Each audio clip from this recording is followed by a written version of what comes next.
Welcome to this final milestone of Bezi 101. This workshop walks through the process of taking an idea from Whitebox to full playable polish in an endless runner game in Bezi.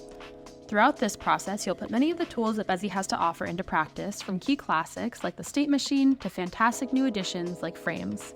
Let's dive in. First, let's summarize what an endless runner is.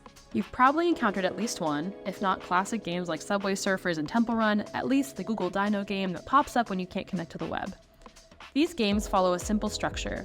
A character encounters obstacles that, when hit, end the game, and this flow can continue on indefinitely. It's a simple and super customizable concept, and today we'll be building our own. You need two things to begin. First, an empty Bezi scene, and second, the folder in the description. This folder houses all the assets that I'll use in this video, so to follow along to the letter during the customize and polish stage, you'll want those. Let's start with a character. For the sake of our white box, this will be a uniform sphere with a radius of 0.8 meters. This will be our placeholder equipped with animations to jump over and dive under obstacles, and a collider that'll tell us if and when the game is over. In order to make this as flexible as possible later on for those of us who want to add our own models, we'll make it into a group. In this case, I'm opting for a group over a frame because A, it gives us more freedom to modify the state machines of the children, which might differ from the parent and mover, and B, it allows us to immediately visualize how changes to the parent affect the sphere without delving into constraints. First, let's add that collider. Then let's add the promised animations.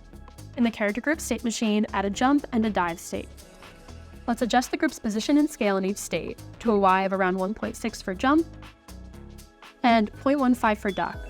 Also for the duck, we want to have a height of around 0.25 and a width and depth of 0.9 to really nail that squished effect.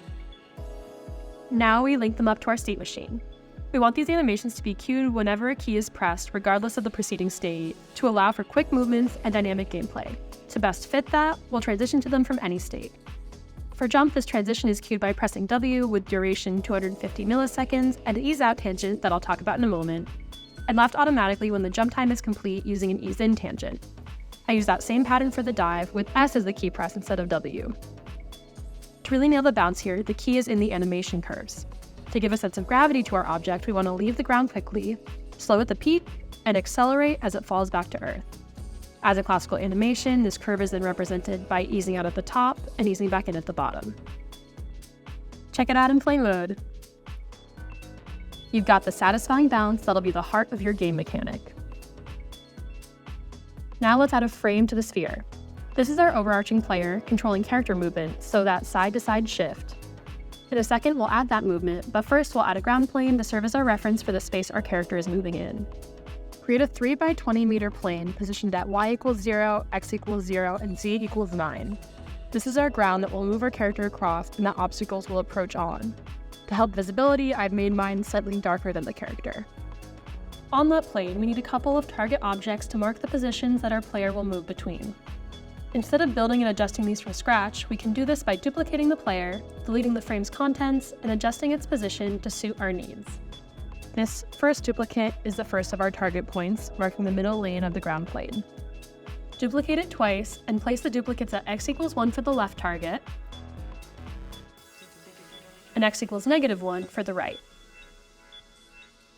We'll control movement using a follow behavior, targeting those frames, so let's add one.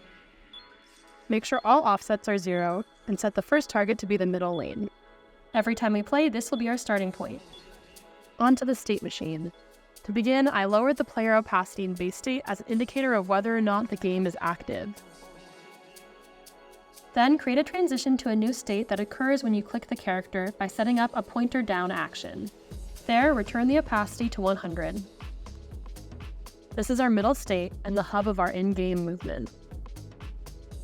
To actually slide the character, we use the A and D keys to shift left and right respectively.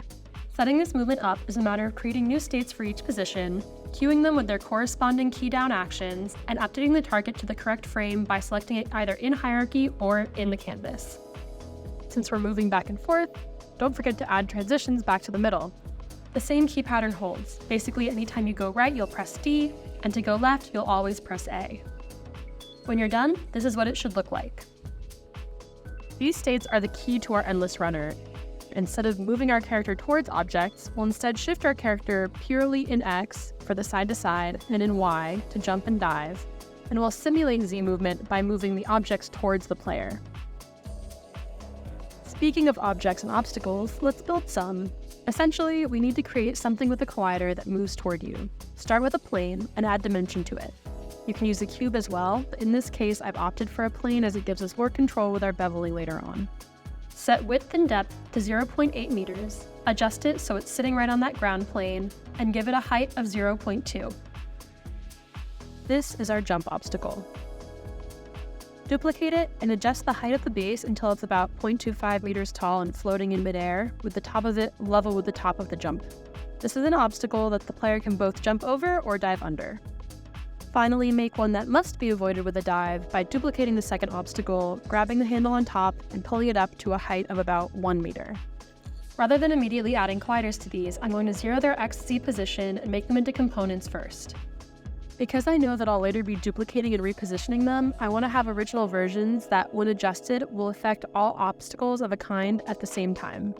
Components are perfect for this. By using them, if I eventually want to adjust some properties of these planes, spoiler alert, I will, I can make each change once without repeating work across objects. Add a collider to each component. Then select all three and we'll build their state machines at once. I want these obstacles to fade in at the end of the plane, slide toward me, and then fade out again smoothly. This means that they'll be starting totally invisible and ending totally invisible. To make it easier to edit them later on, it's therefore helpful to leave base state alone and direct start into a totally new node. That way, to adjust the entire object in the future, I can return to base state and see my changes in action without needing to change object visibility time and time again. Instead, in our new start state, I position the obstacles at the far end of the plane, so z equals 21, with visibility turned to 0. We'll add 4 new states to create a looping movement across the plane. State 2 should be offset slightly closer on the plane, around 20 meters, with visibility still at 0. State 3 should offset closer still, 19 meters, with visibility set to 100 to prompt that fade in. State 3 should be slightly behind the player at -1 meters, with visibility still at 100. And State 4 should be further behind the player at -2 meters and visibility back to 0. We want to link them together such that start connects to State 2, cued by pointer down on the character to start the game. State 2 leads to State 3 with a duration of 200, State 3 into State 4 with a duration of 4000, State 4 into State 5 with a duration of 200, and State 4 back to State 1 with a duration of 0, so that our objects smoothly snap back to the starting point without having any opportunity to collide with the player in between. Every part of this loop should be queued automatically, and their transitions should be linear to allow for the smoothest possible movement across the plane continuously. If you're wondering why I didn't just start directly in the loop, why have a start state in the first place, there are a couple of reasons. First and foremost, it's helpful for resetting the game on collision, which is something that we don't have just yet, but that we'll add in a moment. And it allows me to stagger the start time of the obstacles. To do this, we simply change the delay on that first transition from start into State 2. For example, for jump, keep it at 0, for both 1250, and for dive, set it to 2500 milliseconds. Head to play mode to see him in action. We now need to acknowledge when the player has hit an obstacle and stop the game at that point. On the obstacles and the player, let's add a transition from any state back to base state, or rather with the obstacles back to start. This transition should look for collision enter. Since the only assets in our scene with colliders are the obstacles and the character, our life is easy here. We just need to know if character enters any other collider. Set character as the first target object, then keep the next as any object with collider. We can keep a little duration for this transition on the player, but make sure that with the obstacles, you set the duration to 0 so that it immediately snaps back without seeing them slide back across the plane. Let's see this in action. Our barriers slide toward us, and on impact, the game resets. You've officially implemented your game mechanics. Just a couple steps left before we're through Whitebox and into polish. First, let's give a clearer UI-driven starting point, aka a start button, that the user can press instead of the character to kick off the game. First, create a small plane, and add a text box on top of it. When you first add the text, it won't be visible because, by virtue of the nature of our text tool, it will initially appear as white. Update the color and adjust the alignment to center the text on the plane. Then for best visibility, offset the text a little bit in Y, then group the two objects together. Rotate and position this group above the character so that when facing the track, the button is aimed towards you. Add a pointer event that hides the button when pressed and turns off its so-called clickability, or its ability to receive pointer events. Then add a collider event that shows it and re-enables it when a character collision occurs. Finally, adjust the obstacle in player state machine to this new target object and take it for a spin. Now the game only plays after clicking this button, and the button only reappears when the game is over. Before we get into the final step of this Whitebox stage, we can finish mocking up our obstacles by grouping the components, duplicating that group 3 times, and repositioning the duplicates to lie in the left, middle, and right lanes. Because changing the original components will change all of these instances, I'll hide that first group and return to it later when we need to make changes. In the meantime, we now have a fully playable game with multiple lanes of obstacles that can't just be avoided by hiding in one lane or the other. To add a little bit more of a challenge, let's go back into those delays and adjust the values to further stagger them. I generally timed my obstacles so that one in each lane was between 0 and 1000 milliseconds, another between 1 and 3000, and the last a higher value closer to 3 or 4K. Last but not least, the camera. I've positioned mine behind and above the player, looking down at the track to see obstacles as they approach. The cleanest way to do this is to line your view in the editor up with where you want your camera to be, then go to the Objects dropdown and choose Camera. This will line it up with your exact angle, then you can make further adjustments manually to perfect the look.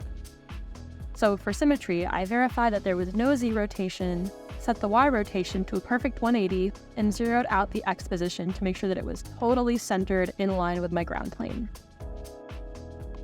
We officially have the basic functionality, a character that moves, obstacles that it hits, and recognition of that hit. Let's quickly run through the tools that we used to get here.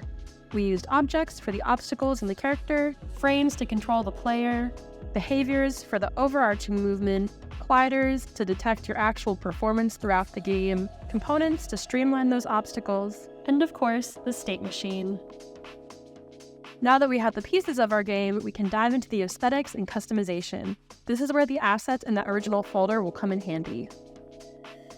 A quick way to hugely boost the visual appeal of your scene is with a Skybox. Adding an environmental visual and lighting will level up your game in seconds. This could be anything from a single color to a high-res 360 HDRI image.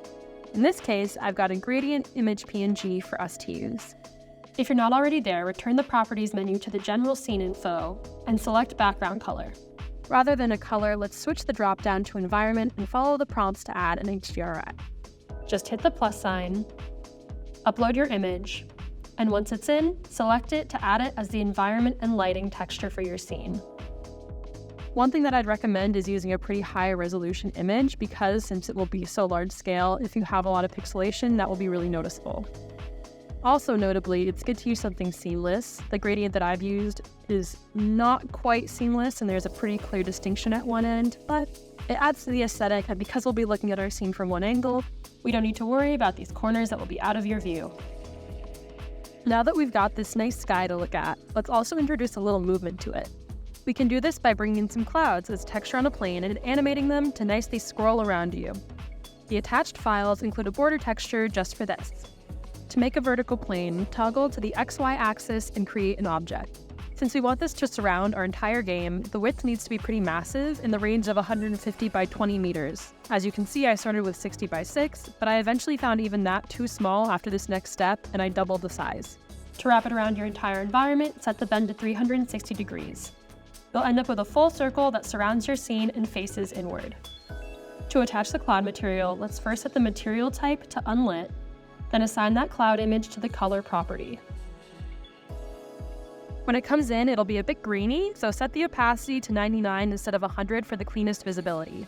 This is a hack that comes up a lot, as the tiniest bit of transparency is essential to help Bezi register PNGs like these clouds. We now need to animate this texture to nicely rotate about the scene.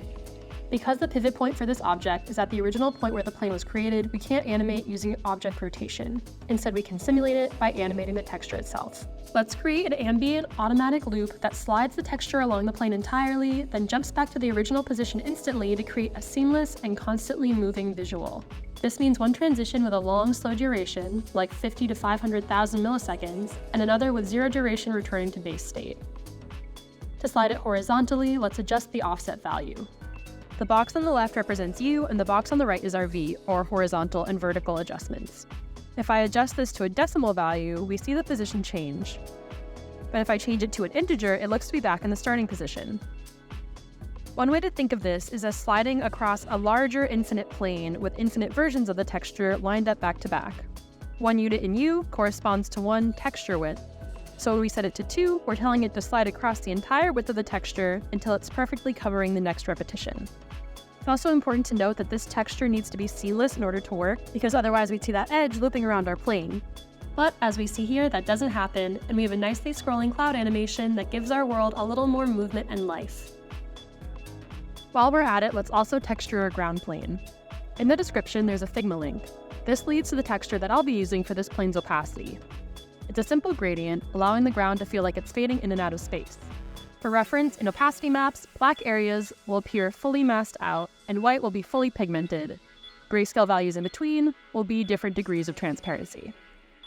If you were using your own texture, you'd follow steps within Bezi to connect your Figma account to your file, but I've already done this for a different file, and the steps only need to happen once for it to be useful in the future. From there, it's a matter of just copying this link in your Figma file, like so. In your case, you'll just be copying from the description. Back in Bezi, we set the material to be unlit and go to the texture box next to opacity. Switch from image to Figma and paste that link. With this grayscale image controlling the opacity, we have total freedom to tint the plane as we'd like. Using a base like this, even for color, not just opacity, then adjusting the overall hue gives a lot more flexibility with shading objects that have some texture to them. For example, you could add an image of white marble and then tint it to match the color palette of your environment. For another aesthetic note here, I'm going to duplicate this plane, offset it a tiny bit in Y, and add the shadow material to it. This allows me to control the color of the shadows. This is totally a matter of preference, but I find that it can make a semi-stylized scene really come together. In this case, I've matched the environment with a deep purple and lowered the opacity to blend it in. If we pop into play mode, we now have a gorgeous environment surrounding our objects. Time to adjust them to fit the vibe. I'll start with these obstacles. This is where making them components comes in super handy. I'd like to add some curves to them to eliminate the sharp corners from the scene. I'll ensure that the lane obstacles are in state 3 so that they're visible but offset in the back, then I'll unhide the original components. Let's start with jump. I want to bevel the outer corners on the top, but to keep it seamlessly flush with the plane, I don't want to bevel the bottom. To only modify some of the corners, I can open this options box and input different values for each one.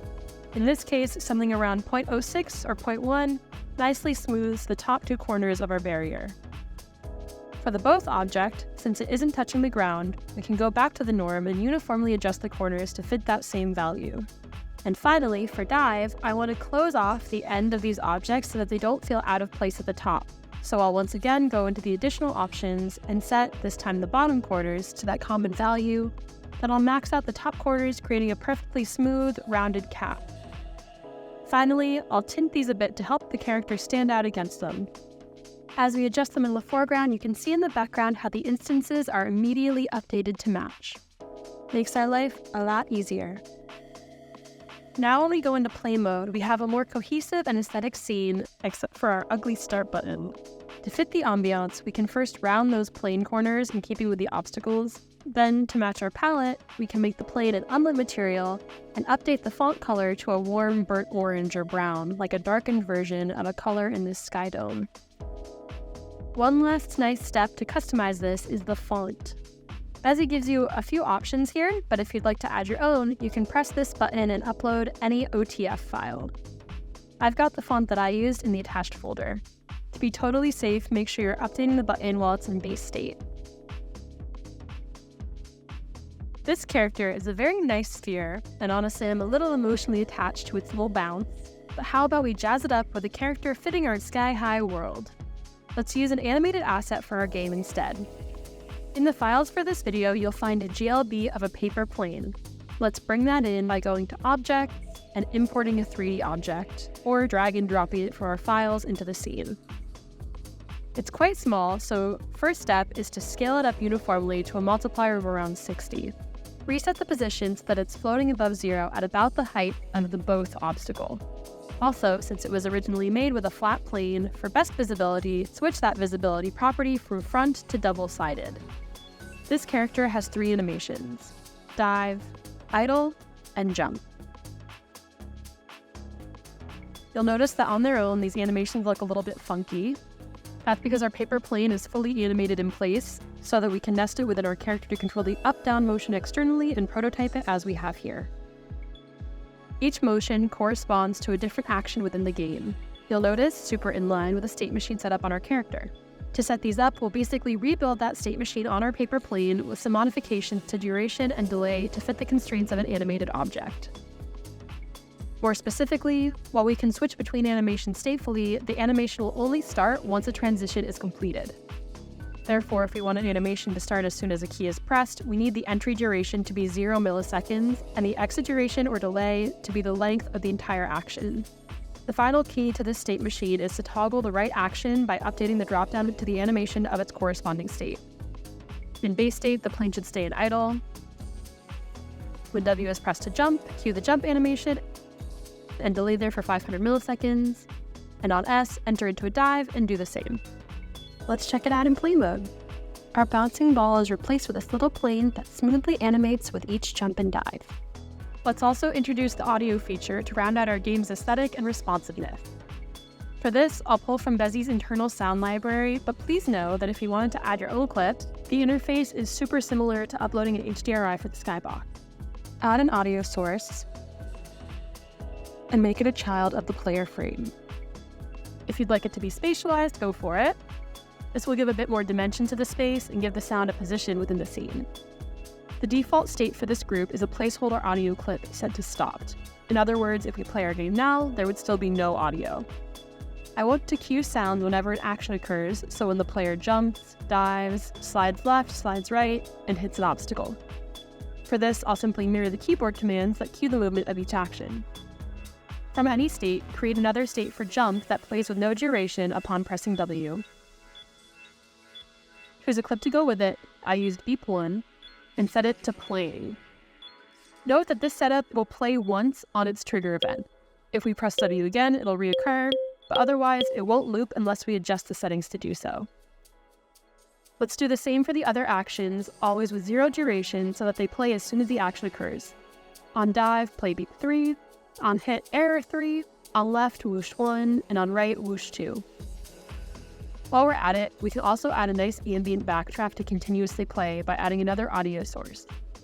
To make it loop rather than just playing once, we toggle this setting right here. Test it out in play mode. You officially have a fully functional, visually and auditorily satisfying game. You can continue to customize with visuals, features, whatever you choose. After all, the world and Bezi is your oyster. Continue to follow along to see a couple of the ways that I've fleshed out this game personally, specifically adding a timer, setting up controls to play on mobile, and adding controls to be able to play on a game controller. First, the timer. This handy hack allows you to measure your achievements and progress, which is a really satisfying addition to the game and makes it all feel more complete. Fair warning, you're in for a chaotic, but ultimately intuitive state machine. The idea behind this is to create a scrolling number that increments in sync with time. Let's make our first digit. Create a text box with the number 0 in it. Adjust your font as you see fit, and size the box to fit that number at a font size of around 216. Let's start by center aligning our text, then rotate it, and place it at the end of our road so that we can see our progress as we go. We now want to create a circle of 10 states, starting from 0 and counting up to 9. We readjust base state to have no text in the content, and then route it directly into 0. Link each state to the following for states 0 through 8, then link state 9 back to 0. Adjust each transition such that the duration is 0 milliseconds, and the delay is 1000 milliseconds so that every 1 second the number will immediately change to the next. It's important to do this on delay and not duration because, as you can see, transitioning smoothly between two numbers brings in decimal places that mess with alignment and the visuals, and also that bridge away from the counter that we're building. Before we adjust this for the tens place of our digits, Let's set this up so that it stops and keeps your score until you start the game again. For every state, drag out to create a state that mirrors it, then delete each transition and remap such that instead of 0 leading into 0, it leads into 9, 1 leads into 0, 2 into 1, and so on. Otherwise, when time is hit, it'll already be mid-transition to the next number, and so will default to a value higher than your actual score. For example, if you ran into a collider at 5 seconds, it would read as 16 seconds instead. Speaking of colliders, that's what these states are for. Let's update the transitions such that they enter and stop on that value when the character hits an obstacle. Set each transition to on collision enter with delay of 0 and duration of 0, and with character and any as the trigger object. Once your collisions are good to go, the last step here is to reset whenever you press the button to start the game over again. To do this, let's make a transition from any state back to 0, skipping the invisibility of base state, which purely exists for that first clean slate, that occurs when the player presses start. Voila, we have a timer that can count to 9. To boost those digits and up the possible range of your score, let's duplicate this counter and place it to the left of the first one. Go to the state machine and adjust the transitions on that main circle such that they move to the next number after a 10,000 millisecond delay. This accounts for our tens place, while the first system that we set up accounts for the ones. You officially have a counter that goes up to 99 and then technically loops back around, so if you want to allow for longer gameplay, just duplicate it again and adjust that state machine to match. The last step that we'll complete is a bit of a beast, but it's super worth it. We're going to equip this game for more platforms beyond the desktop mode that it's already built for. First, let's walk through what we want this to look like and what new assets we need in our canvas to make that happen. For mobile, I want to be able to jump, dive, switch between lanes, and restart by tapping different areas of my screen rather than incorporating some sort of keyboard interaction into a mobile device. To detect these taps, I need some sort of invisible buttons detecting the different areas of my screen. These literally translate to 4 different planes lined up above, below, and on either side of my start button that when pressed move the character in that direction. While we add these to the scene, let's look from our camera view to ensure that they're facing towards us. Let's also be careful of overlap here. We want to minimize that as much as possible. I've set it up so that the bottom plane and top plane cover the entire width of the screen, and the 2 side buttons are perfectly sandwiched between them. I'd also like to play with a game controller like a Switch by pressing corresponding buttons on the gamepad. In setting this up, I can actually streamline the controls process and eliminate this key down that we've been using till now by pivoting instead to the inputs object, which covers desktop, Xbox, and, though we won't get into it today, XR for platforms like the MetaQuest. In my inputs, I'll set up 5 actions: jump, dive, left, right, and start. For desktop, these commands should line up with the ones that I've already defined, so W, S, A, D, respectively. Start isn't relevant here because it'll still be a pointer down action, so I'll set it to a spacebar for now. And for Xbox, I'll map these commands to the top, bottom, left, and right buttons with the plus button as our start. The big time commitment here is in going through all of my objects and updating them to account for these new interactions. Luckily, I can do many of them at once since the state machines line up. So for example, all of the obstacles can be done at the same time, the character in the paper plane, etc. To run down the list of spots to make changes though, you'll be affecting the character, the paper plane, the audio source, the player, the start button, all of the obstacles, and the counter. And any spot where we used key down, we'll replace that with an input start interaction and update it to the corresponding interaction in the inputs. So on character and paper plane, jump is cued by the action of the same name rather than W alone. We also need to tell our game to look for additional interactions and inputs, which we can do by hitting this plus sign. Where we now have these input starts, let's also add checks for pointer down on the corresponding planes on mobile. Jump in this case is cued by tapping the upper part of the screen. Also, wherever we used pointer down on the start button, let's add an input start interaction as well. The only unchanged interactions at the end of this should be automatic and collider enter transitions. After this, you can play across platforms, and with the counter, can keep track of your achievements as you go. With this final update, we've officially reached the end of this milestone lesson of Bezi 101. In it, we've put the many skills you've harnessed over the course of these videos to use, including detailed state machine, behaviors, colliders, objects, cameras, audio, and so much more. The list goes on. Thank you so much for building with me, and we can't wait to see what else you create. We hope that you check back in to see what other exciting features are coming down the line to power up your prototyping with Bezi. Happy building!